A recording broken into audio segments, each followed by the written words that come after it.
And join me in the pledge.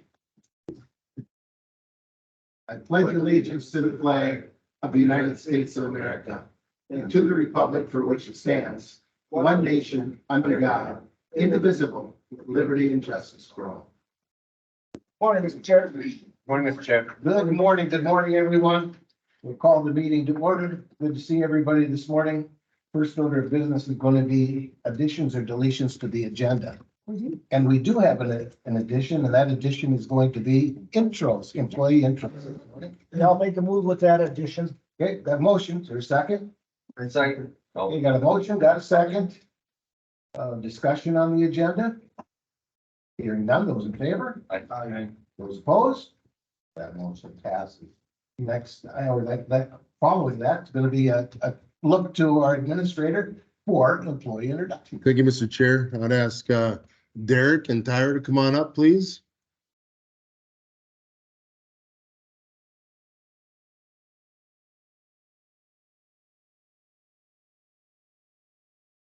Morning, Derek, how are you? Good, how are you? Fantastic, thank you very much. This is Tyra Bauman. She's a new account technician in Health and Human Services, started December 1st. Happy to have her. Welcome. Tyra?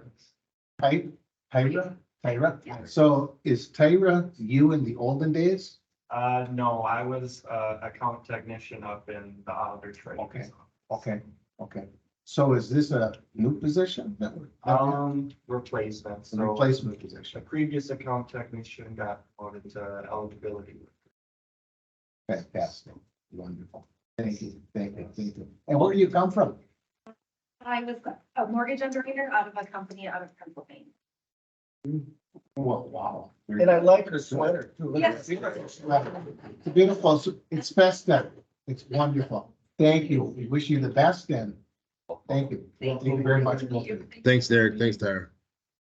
All right, move right along to approval of our consent agenda. I will look to the board and I will ask the board if there is anything if they would like to have pulled for further conversation on the consent agenda. And if there is nothing, I will look for a I'll motion. make a motion to approve this. Got a motion on the table. Is there a second? Second. Okay, we've got a motion. We've got a second. Gentlemen, this is going to be a roll call vote. Commissioner Wincher. Aye. Commissioner Lemire. Aye. Commissioner Blaine. Aye. Commissioner Casper. Aye. And myself, Commissioner Jelinski, is an aye vote. That motion passes. And we will move right along to our next item of business, which is going to say sheriff's report. And the sheriff is with us this morning.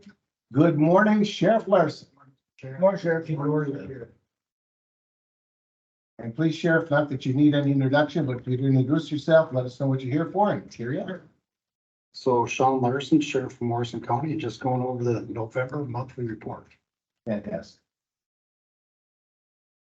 So as always, just kind of want to highlight the month of November. So you see in the top picture, we had our chaplaincy annual pizza party, trying to raise some money for our chaplain, who does a phenomenal job here in Morrison County.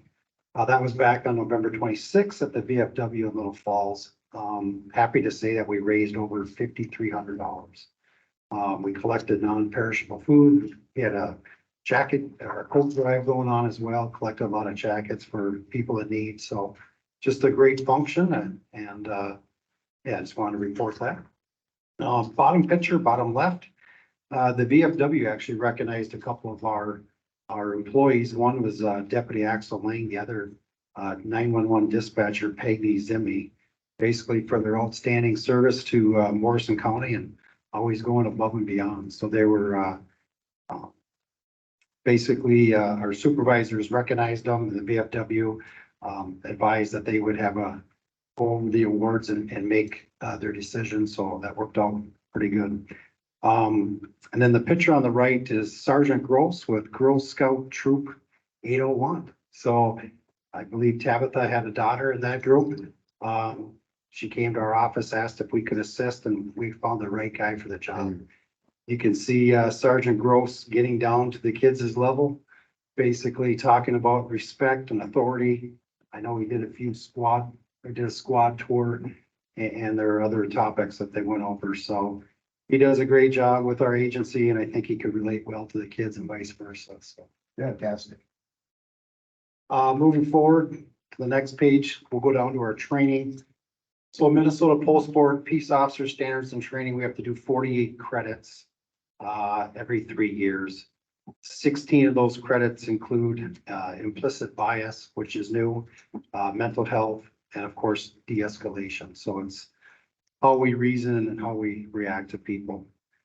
So just wanted to point that out, but part of our training that we did in November that I wanted to highlight was our no light and inclement weather handgun qualification. That's also mandatory.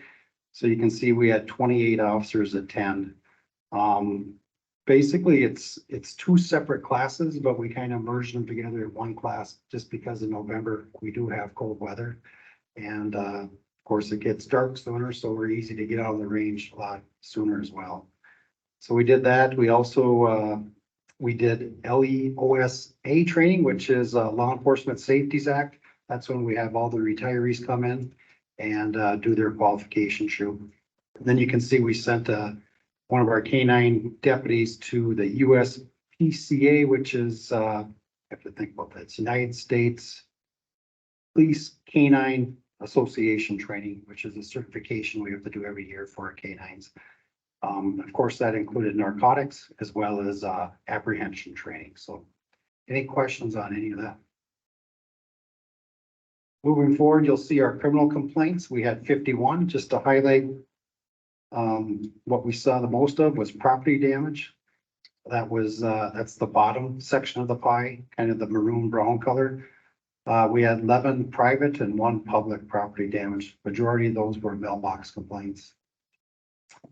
And then you'll see on the left quadrant, theft, which is purple coded. We had 14 thefts. Majority of those were gas drive-offs, couple fraud, and couple thefts from person. And the gas drive-off, I just want to make note of that. Basically, all these incidents are how they come in as they're reported. In other words, if a gas station tenant calls and says, hey, someone tried using their card, didn't go through, we believe they felt like they paid at the pump, and in actuality, they didn't. It didn't come through. So it still goes under reported, but the majority of those do clear after we get involved. You'll see our traffic citations. We had 250 traffic complaints. You'll see the majority of those were verbal warnings. We had 183 verbal warnings, 26 written warnings, followed by 7 issued citations for speed. And then there's a lot of miscellaneous groups involved as well. So they're still active and making our stops throughout the county. You'll notice a 2-year comparison. Overall, the majority of the total complaints, criminal complaints, non-criminal complaints have gone down, not by much, but they've gone down a little bit. Drug investigations pretty much stayed the same, and total inmates went down just a little bit. And the reasoning for that is we're housing more out-of-county inmates now than we were last year, but our own Morrison County population is down compared to last year. That makes sense. As I look at this, Sheriff, I notice under our total complaints, I looked under our non-criminal, and to me, this is the first month in quite some time that I'm actually looking at something that's a drastic decrease. And when I say drastic, it's not that drastic, Right. but it, the graph looks drastic in comparison to what it normally is, because it's pretty close, if not above the prior year in many cases. But I'm noticing this today. Well, I'm noticing it right now, but I noticed it before, that there is a difference in criminal complaints and the non-criminal complaints. Anyway, just wanted to say that. Moving forward to our total inmates, you'll see Morrison County, again, we averaged only 20.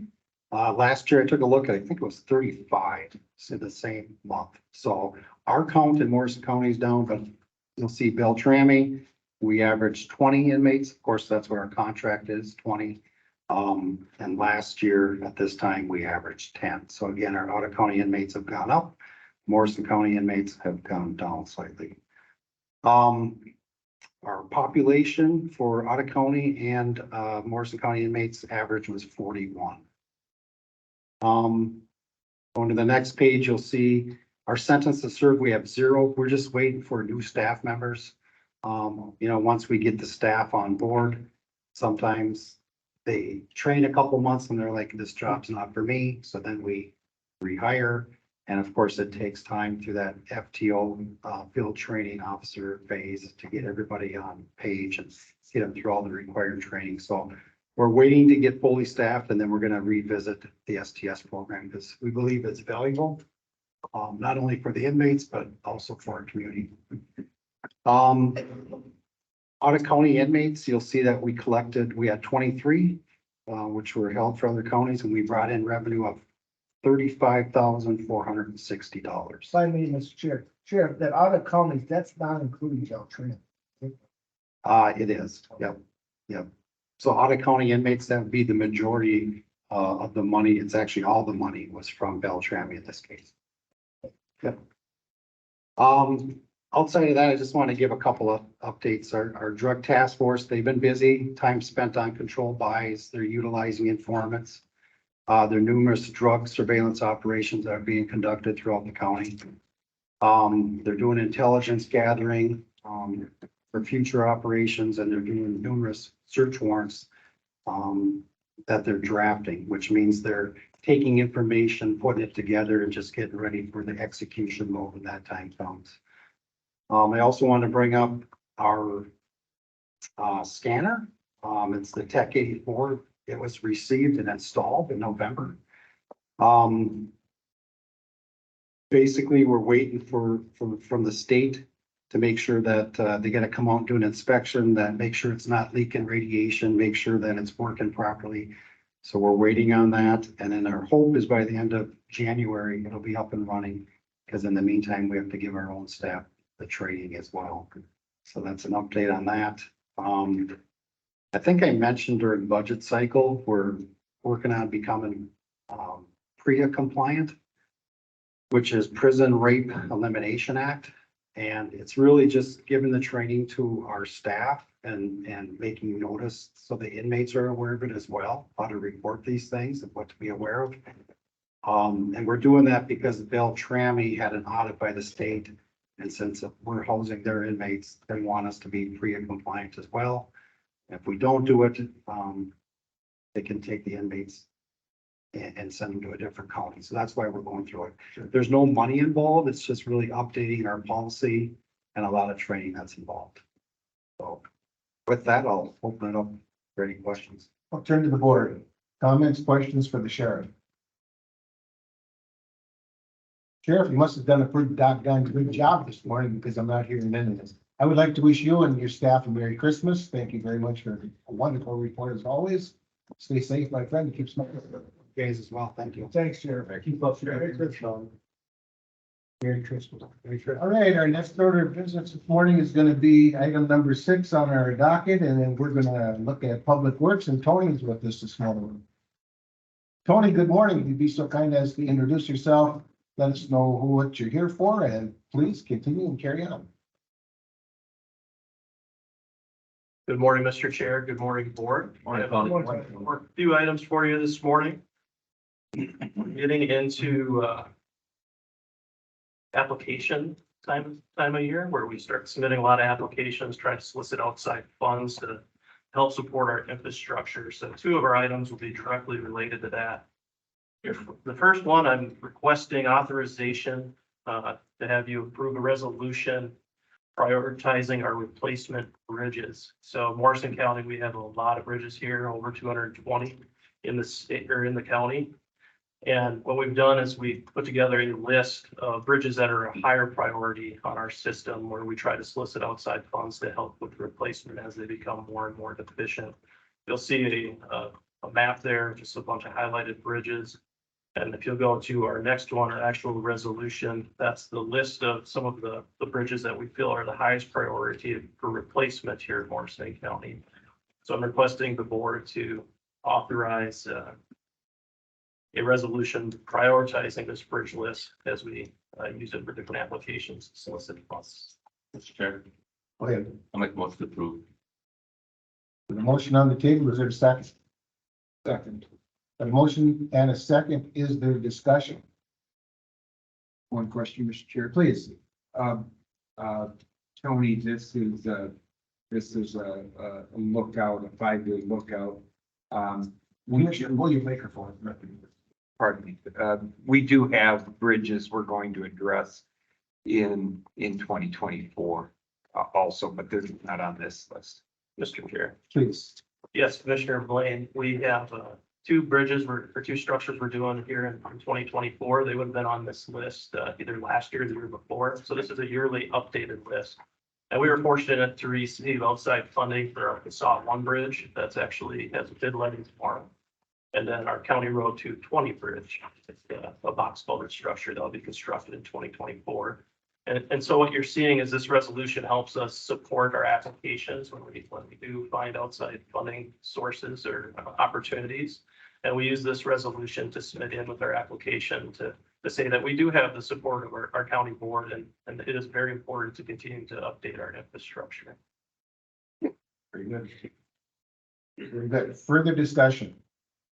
We got a motion, we've got a second. I will ask again for further discussion. Gentlemen, this is the roll call vote. Commissioner Lemire. Aye. Commissioner Blaine. Aye. Commissioner Casper. Aye. Myself, Commissioner Jelinski is an aye vote. Commissioner Winchell. Aye. That motion passes. Thank you. Go ahead, Tony. Our second one is very similar in nature. It's another funding opportunity that we're going to be putting an application in for. It's the 2028. It's a federal money. It's the 2028 Surface Transportation Block Grant. We try to submit an application every year for this. This year we've selected our CASAT 12. And so these funds, if we're selected, would be distributed the year 2028. And so again, I'm asking a resolution from the board to support this application submittal, and in the event that we are selected, it'd be around that time frame. For a motion from the board. Motion. A motion from Commissioner Blaine and a second from Commissioner Lemire. Discussion. Mr. Chair, Please. Tony, when we get federal funds, do we have to jump through more hoops because of the fact that it's federally funded versus state or whatever? So is it the cost actually more expensive? I know we get grants and that, so you can explain that for us, please. Yes, so Morrison County uses a variety of different fundings. We have our local levy dollars, we have our local option sales tax dollars, and then we have state aid funds. So as you, or state aid funds, and then any federal grants that we receive, this one would be an actual federal grant. So as you go through the different tiers, there's different funding requirements that have to be met. With state aid, we follow the state of Minnesota's rules. When we get selected for a federal project, which that's what this would be if selected, we follow what's called a delegated contract process. So essentially, there's just more administrative steps that have to be taken, different requirements that the federal government feels that is necessary to complete the project, or they maybe have special interests that want to be met through that, with the different DP requirements and those kind of items. From an actual construction standpoint, the quality control, stuff like that's the same as any of our projects, just from an administrative process. There's a lot more hoops that we jump through, but we handle that very well. Thank you. Commissioner Blaine. Thank you, Mr. Chair. Tony, timing of this project, whether it's selected or not, would be 2028. Is that correct? It's a tentative selection. That's when the funds would be available, is 2028. As we look through our 5-year program, we kind of move our cards around as different funding opportunities become available. And say we get selected for a different project, that might accelerate something and push something back. So this is just a tentative date. So if we were selected, we also have the opportunity to accelerate these funds, but then essentially we would be paying for the funds internally and then request a reimbursement for the year they were selected or available from the federal government. So long answer there is it's a tentative 2028 project. If we're not selected, we may move it around a little bit because a different funding source would have to be utilized to complete this. So if I may, Mr. Chair, so, and I don't have that document in front of me that you had given us here a month ago. I believe at the Public Works meeting with the projections for MnDOT work, kind of with some of the projects that affect our county. And so obviously I'm looking at Highway 238 there, and I know you know where I'm going with this, Yep. but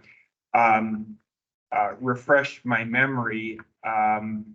238 is scheduled for some reconstruction work, but I believe that's 26, So 25. tentatively, MinDOT's doing a bunch of construction work. County Road or Trunk Highway 238 is tentatively scheduled for 2025. The same with Trunk Highway 25 is also tentative 2025. This upcoming year in 2024, MinDOT's tentatively doing a little bit of work on Trunk Highway 10, essentially from Arkansas 35 to just over the Mississippi Bridge. And they're also looking at work in Randall, doing some J turns in that area. And then their Trunk Highway 115 from 10 to 371 is looking at a construction project. So that's all the kind of different variables as we go through our planning our program. You know, obviously, we don't want to put a detour on a project that MinDOT's doing, something like that. So we take in those different items into consideration. Our program's a little more fluid than MinDOT's is. So if MinDOT comes in and says, you know, we got the funding, we're gonna deliver this project, then typically I'll try to rearrange our stuff to avoid it or find a way to maybe even kind of glam onto theirs, if you will, if they're gonna be in an area, maybe I could do a couple of roads in that area and get a little bit better bituminous price or something like that. And that was my thinking on this too. Is there reasons to delay looking at this project so we're not in the way when 238 is being reworked, or is there reasons to look at accelerating when we do that to take advantage of maybe some cost savings out there too? So thank you for refreshing my memory on that, Tony, and we'll stay tuned to this as we go along. Sure. Further questions, comments from the board? Commissioner Casper. Yes, Mr. Chair. Tony, I was just curious, what type of work are you looking at doing on CASA 12? SOT 12 will most likely be a mill and overlay. Okay. So around that 2028, a lot of that, the majority of that road's going to be starting to near kind of our targeted bituminous upgrade or it's essentially surface improvement program. A lot of this was touched in the late 2000s, early 2010. So you get around that 2028 year, that pavement's becoming about 18 years old. You know, we start looking at pavement improvements around 17 to 20. Ideally, sometimes if it's held it holding together more, we'll wait, or if it's really falling apart, sometimes it has to be accelerated. If you've driven on CASA 12 lately, you'll notice that some of the joints are starting to really cup. And what that does is that joint's expanding, and then you're seeing it deteriorate kind of in a almost like the top of a heart motion, and that'll like bump on your tires. So it's an opportunity for us to, before we completely lose that bituminous pavement and have to do a more costly repair, we come into a mill and overlay, take off some of that cupping, put new pavement down, add a little bit of structure to the road, and then improve ride for the users. Very good. Thank you, Tony. Thank you, Mr. Chair. Further discussion from the board? Got a motion, we've got a second. One more time, further discussion from the board? Hearing none, this is a roll call vote. Commissioner Blaine. Aye. Commissioner Casper. Aye. Myself, Commissioner Jelinski, is an aye vote. Commissioner Winchell. Aye. Commissioner Lemire. Aye. That motion passes. Thank you. My final item this morning is the approved tentative dates for our 2024 Public Works Planning and Technical Solid Waste meetings. You see there is our tentative schedule for 2024. Commissioner Blaine mentioned it earlier when we talk about a lot of our different transportation opportunities, our different solid waste items that are ongoing throughout our county. And it's a very valuable meeting for everyone involved. And I believe that Tabitha has already placed the majority of these or all of these on our calendar. And if not, they will be. So what we'd be looking for is a motion from the board for the dates as presented for TSWAC and for Public Works Planning for the year 2024. I'll make a motion with this is the comment. This is all meetings start at 8:30, correct? Yes, that's our typical. Second. We've got a motion and a second. Discussion. Hearing no discussion, those in favor? Aye. Those opposed? That motion passes. Thanks, Tony. Mr. Chair, that's all I have. If there's any other questions from the board. Anybody got anything for Tony? Thanks, Tony. Merry Christmas. Thank you very kindly, Tony. Merry Christmas to you and your staff. Thank you. Yeah, Merry Christmas. Tony. All right, we're gonna move right along and we're gonna turn to the administrator for the administrator's report. Thank you, Mr. Chair. I've got 7 items today and the first 3 will be covered by our CFO, Kurt. So I'd ask Kurt to come forward. Good morning, Kurt. How are you this morning? Very good. Well, you're excellent. This is actually Tabitha's. I forgot this morning. It's a little bit more fitting, but I got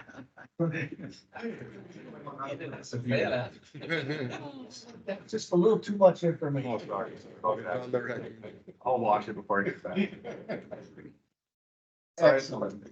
I had touched on a few things last week that I needed to bring the board this week for a roll call vote. Certainly. The main two are the final 2024 levy and 2024 budgets. That's page 112 and 113 is kind of the backup for that.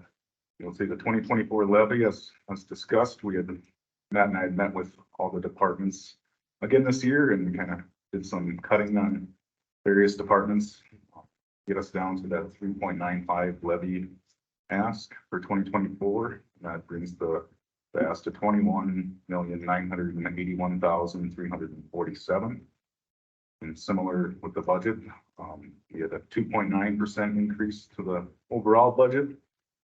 And that brought that overall budget for 2024 at 58,393,958. Mr. Chair, And we need a separate motion for each one. there we go. Doing some question I was gonna have. Mr. Chair. Yeah. Make a motion to approve the 2024 final levy, 21,981,347. I've got a motion on the table. Your second. Second. Got a motion and a second for the discussion. Gentlemen, I just would like to add that we met several times, many times. We've talked about this over and over. None of this is a good time. This is all, I hate to use the word stressful because I have a hard time with the word, but I'm just gonna use it. Kind of a stressful time, and this is a stressful time because obviously it's an increase. Everybody sitting at this board would like to see 0 all the time. But that is not what the world is doing. So look for a motion, or we have a motion, discussion? And I'll follow up with that, Mr. Chair. He believed we start this in June or July, so this has been, half a year in making, so Yeah. it's something that we take very seriously as the county board, so. Commissioner Lemire. And I just want to make it a point that one of our biggest budget items is people, the wage of the people and helping services, of course. And then, we had union negotiations, I know, and, we had 3-year contracts. Did we get what we wanted? No. Did they get what they wanted? No. So we did make a commitment to those employees with those negotiations, and this is part of that negotiations. So I just want to make. And I'm gonna follow up again. I whispered in his ear. Hospitalization, health insurance is a big one on this one too. So that's an increase that we just can't, stop, anything increasing. So that would be part of this budget also. As I said, we struggled with this to no end. We would all love to see 0, but the world has not handed us the opportunity to be 0. That's where we are today, and we believe that we're coming up with the best numbers that we could come up with. Further discussion? Hearing none, gentlemen, this is going to be a roll call. Commissioner Casper. Aye. Myself, Commissioner Jelinski's and I vote. Commissioner Wincher. Aye. Commissioner Lemire. Aye. Commissioner Blaine. Aye. That motion passes. Mr. Chair, Yes? I'd like to make a motion to approve the 2024 budget at $58,393,958 for a 2.7% increase. Second. Got a motion and a second on the table for our budget. Is there any discussion? Any discussion? Hearing no discussion. This will be a roll call vote. Commissioner Lemire. Aye. Commissioner Wincher. Aye. Commissioner Casper. Aye. Commissioner Blaine. Aye. And myself, Commissioner Jelinski, is an aye vote. That one passes. Go ahead, Kurt. The next thing I have is annually, we acknowledge the debt service levy. So that's for 2024, that schedule is $906,081. And that's to pay for our bond debt on the building remodel from 2018. And along with that, we just point out here and acknowledge that we do have the fund balance in there to pay next year's. So basically, we levy 2024 to pay 2025. So we're always ahead of that, ahead of the curve there. So that's what this is acknowledging. Is it need a motion or is this just an acknowledgement? A motion. Mr. Chair, I'll make that motion. We've got a motion on the table and we've got a second discussion. Hearing none, Commissioner Winter. Aye. Commissioner Casper. Aye. Commissioner Lemire. Aye. Commissioner Blaine. Aye. Myself, Commissioner Jelinski is an aye vote. That motion passes. Kurt. The last thing I have today is forward is to approve the 2024 final levy for the Morrison County Housing and Redevelopment Authority. And we had discussed it was a significant increase, but Lord Lee had come in and gave her spiel to the board in September, I believe, and I went over the reasoning for that. So that was a $70,000 levy proposal. Gentlemen, I look for a motion. So moved, Mr. Chair. Got a motion to a second. Second. Got a motion and a second discussion. If I may, Mr. Chair, Please. this is not a $70,000 increase. No. I know that. Oh. Explain that. So it's probably about, so 30,000 or Yes. something like that. So last year was set at 40,000 and it has been updated. Yeah. Mr. Chair, if I may. Please, Add to Commissioner. this, the reason being was, we've heard complaints that there wasn't always someone there answering the phone, right? So this was one of the reasons that the increase is so she could hire somebody to be there to answer the phone. And also every housing, client that she has, they have to, the place that they live in has to be inspected annually.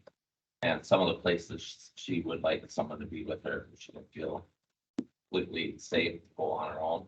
So that was another reason why I wanted that part-time person to, Very good. Further discussion? Hearing none, gentlemen, this is going to be a roll call vote. Commissioner Lemire. Aye. Commissioner Winter. Aye. Commissioner Casper. Commissioner Blaine. Aye. And myself, Commissioner Jelinski is an aye vote. That motion passes. Thank you. Kurt. That is all I have for you. Thank you, Commissioner. Kurt, that was pretty painless. Thank you very kindly. Merry That's Christmas. really painful, but very painless. And thank you for the presentation and I appreciate And I do like her sweat. That's a beautiful sweater. Mr. Chair, Please. if I may, since Kurt's before us at the table. Yes. I just think it's appropriate that we take just a second here to say thank you to you for all the work that you've done this past year to help us with the budget, with the levy and certainly with helping us with all the entities, our nonprofit entities that look for assistance from the county as part of the business that we do. I appreciate everything that you provided for myself and for the rest of the board in relationship to all of these fiscal decisions. And also your continuing of the quarterly reports, the cash reports, and our fiscal reports that this board can stay informed and on top of that fiduciary part of our job. So I just wanted to take a second. I appreciate that, Mr. Chair, for us to acknowledge the work that we recognize the work that you do. We don't always get the opportunity or take the opportunity to say thank you for and show our appreciation. It makes our job a lot easier that you're here. And so I appreciate that, Kurt. I'll second that. Thank you, Kurt. Good job. Thank you very much, Kurt. Thank you, Commissioner Blaine. Thank you, Commissioners. And it's definitely, like I said before, it's a team effort. Get a lot of input from departments and staff as well on the work that I do. So it's appreciated. Thank you. Thanks for one more time. How about that sweater? Thanks,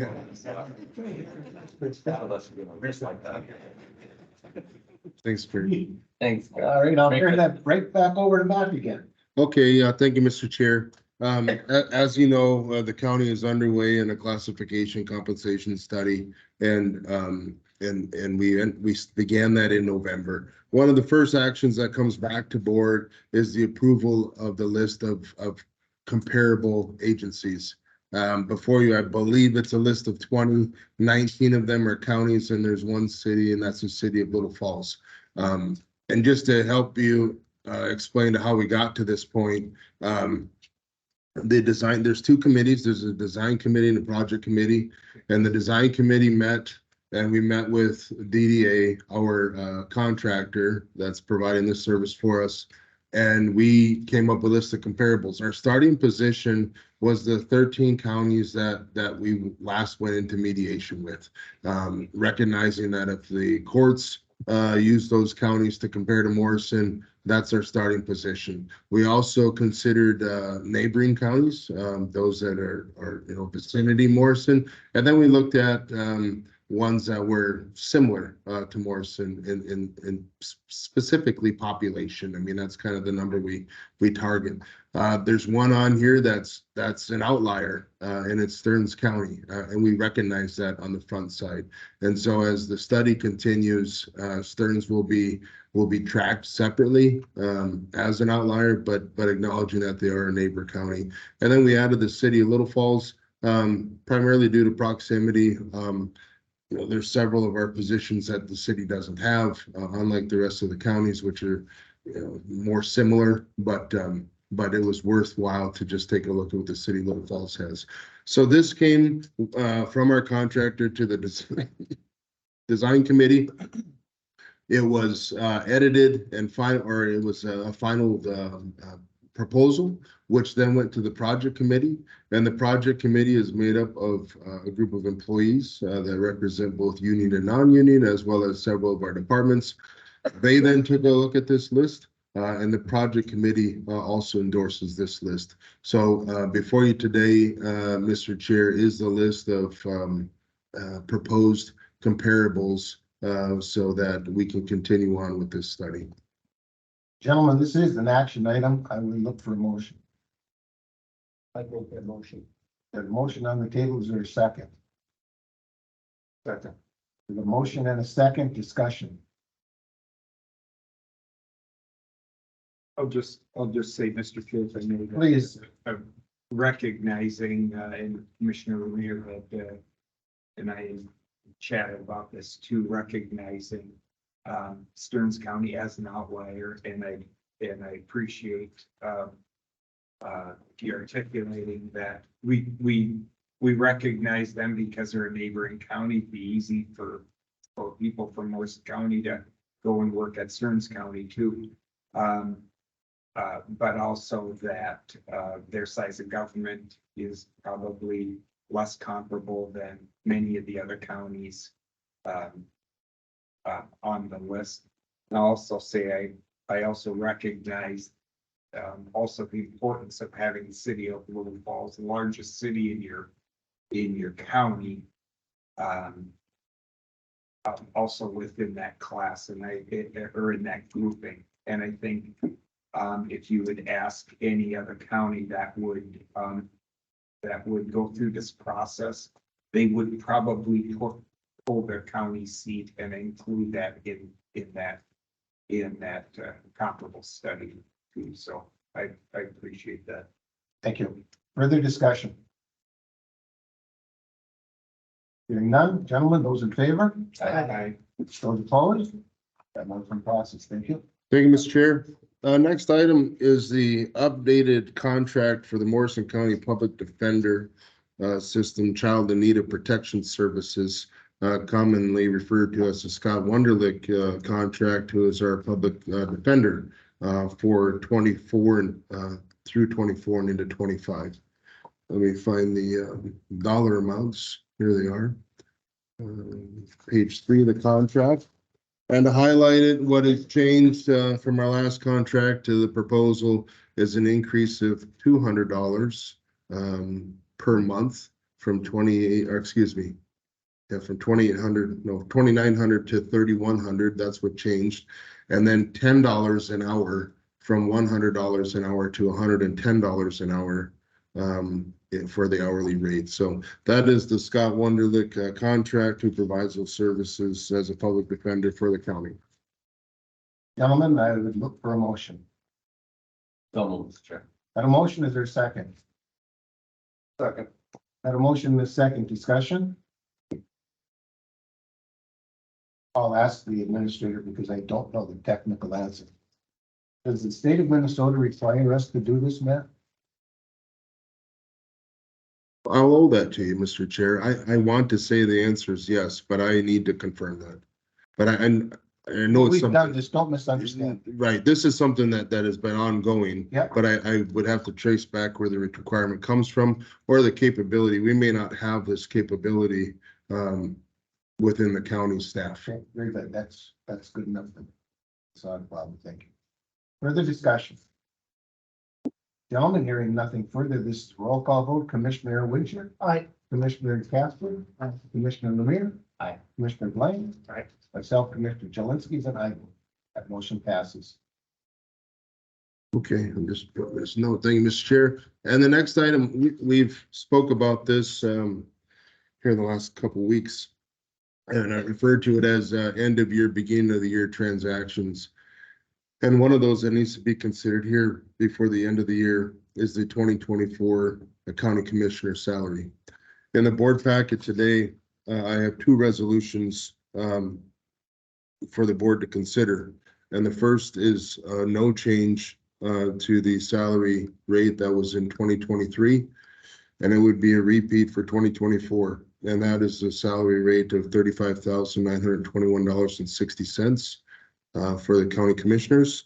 My proposal and recommendation to the board is a 3% increase to $37,003.20 for 2024. What that, in looking at other counties, and I looked at several of them, it's very consistent. I will make note that Morrison County does not pay our commissioners per diem. Several other counties in the state of Minnesota also does that. This 3% increase is just over $1,000, a difference of about $90 a month. It allows us to stay competitive and consistent, and applies the same or the same rate of increase as the rest of the county staff. But as a closeout item for 2023, I bring this forward to the board for consideration. Gentlemen, I'm looking for a motion. I'll make a motion for more discussion. A motion on item 1, item 2. There's keep it the same or a 3%. Well, we do it on both, I'm assuming. I guess we. No, we almost have to pick one. Right. Or do we talk about both of them? We can have a discussion prior to the motion. We can have a discussion prior to the motion. I'm okay with leaving it same as last year. So again, I made a motion for the 3%. Okay, we got a motion for 3% on the table. Is that what I'm understanding? That's what, yeah, for more discussion, yeah. Look for a second. Look for a second. I'll second it. Further discussion? Again, this is always a thing for every year, I know I've got 2 past House representatives here now, again, they weren't part of this. They always used to go through getting a raise through the years, and there was always such a big discussion. Now they voted themselves, some type of entity votes them a raise. They don't have to ever, worry about getting a raise because there's, again, some entity that says, okay, yeah, a committee that, yeah, we're gonna vote them a raise, so it never hits the papers. It all becomes political in that reason. I also look at this here, the 3% as part of our budget. I also look at this, if I feel if I don't take a raise, or if I do take a raise, I'm not worthy of, or my coworkers don't think I deserve a raise again, or they do think I deserve a raise. So that's my discussion on this here. So if you don't take a raise, maybe you don't think you're doing a good enough job, or maybe you do think you're doing too good of a job. So those are my positions on that. So that would be my discussion on this. Further discussion? Commissioner Winter, I will agree with you in the fact that This is a item that nobody wants to talk about, like any of the stuff we're talking about today. We have all agreed to, this is our budget. This is our increase. We've all been through our negotiations, our budget hearings, and so on and so forth. Every employee in Morrison County has received a 3% increase in pay. We just went through union negotiations. We've talked about it. The only individuals in the county, the only other people in the county that are here that we need to just come to a conclusion with is the county board. The county board is no different than anyone else when it comes to 3%. And I will leave it at that. Gentlemen, further discussion, Question, Mr. Chair. please. This is something you know an easy answer and I don't. What about the rest of elected officials like Sean Larson or a Shannon Coyle? You know, if that were to be elected, They are elected, or they oh, I'm are. sorry, how would their raise come about is what I'm asking. I'm sorry. Thank you, Mr. Chair. Yeah, thank you, Mr. Chair, and Commissioner Casper. And as our chair was just explaining, the only, and they're not employees of the county, elected officials. That's why the distinction is there. So other than the county board, it's our county recorder, county sheriff, and our county attorney, which salaries have to be passed in a board action separate from the salary scale. I believe it's the first board meeting of 2024. I'll be coming back to the board with a proposal for those 3 elected officials. Other counties, and I'll just say this, other counties require them to come forward and justify, and really, you know, and I've heard some it's very uncomfortable, maybe a little bit awkward. This county board has, and I will share them with you too as well, Commissioner. I work with them and I meet with them and sit down to make sure that their interests are represented and they know what I'm coming forward to the board with, when I come back to you here, first part of next year. Very well, thank you. And I should further comment on that, and Commissioner Winter, I believe you can join in if you wish, is that elected official salaries is a nightmare because nobody wants to do this. We don't like to see, nobody wants to come in front of the board and say, oh, we need to have an increase in pay. That is pretty much been a non-issue with the last couple of boards because a number of years ago, it was discussed, it was beat up over and over and over that if there is a 3% increase or 2%, 1%, 0%, or a no percent increase in pay across the board, that the county elected officials would be treated no differently than those that are covered in their contract. Not anymore, not any less. And as I said, and as Commissioner Winter said, it's a political thing. That's just what it is. Anyway, further discussion. There you go. Further discussion, gentlemen. This is a roll call vote. Commissioner Casper. For me, Mr. Chair, what is on the table to be voted upon? 3% increase in pay for the county board. Nay. Commissioner Bland. Nay. Commissioner Lemire. No. Commissioner Winchell. Aye. Commissioner Jelinski. Aye. That 2 aye votes, 2 nay votes, that motion fails. There will be no increase in pay for the county board. Yeah, Mr. Chair, then can we get a motion to set the salary for county board at the 2024 rate of $35,921.60? I look for someone to make a motion. We've got a motion. Is there a second? Second. Got a motion in a second. Discussion? Further discussion? Hearing none. Those in favor? Aye.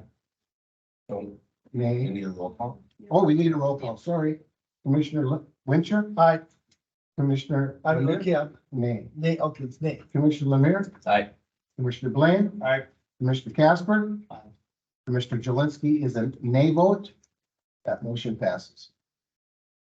Thank you, Mr. Chair. Next item on the list here is to move into a closed session for the county board to issue myself my annual performance evaluation after we get committee reports complete. in accordance with state statute 13D05 subdivision 3A, where the county board may close the meeting to evaluate the performance of an individual is subject to its authority, which would be myself. So if that's my request, to do that after committee report schedule. So, gentlemen, that means we're gonna move into committee reports, and I believe we're gonna go from the 31st to the 6th.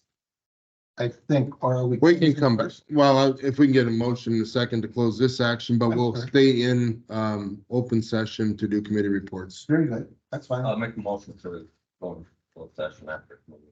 Okay, there's a second. Second. Got a motion and a second for the discussion. Hearing none, those in favor? Aye. Those opposed? That motion passes. Committee reports, starting on the 31st and going through the 6th of January. And I'll start. The 2nd of January, 9 o'clock in the morning, we've got county board. 4th at 10 o'clock in the morning, I have a state emergency communications board legislative committee meeting that's virtual.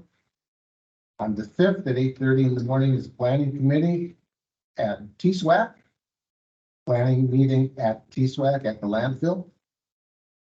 And that's all I've got. Commissioner Winchester, Covered me. Commissioner Lemire, Got me. Commissioner Blaine, I'm okay. Commissioner Casper. I'm okay. Thank you. That's all we've got for that. Mr. Chair, if I may, the government center and its services will be closed on the 1st of January. Okay. Good. And we've got that. We've got our calendars and we've got we should stand in recess then.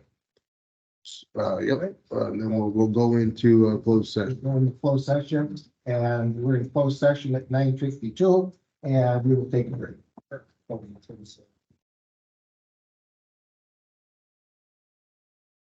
Here. Here. Look. Randy's book. Yeah. This morning. Thank you so much. Some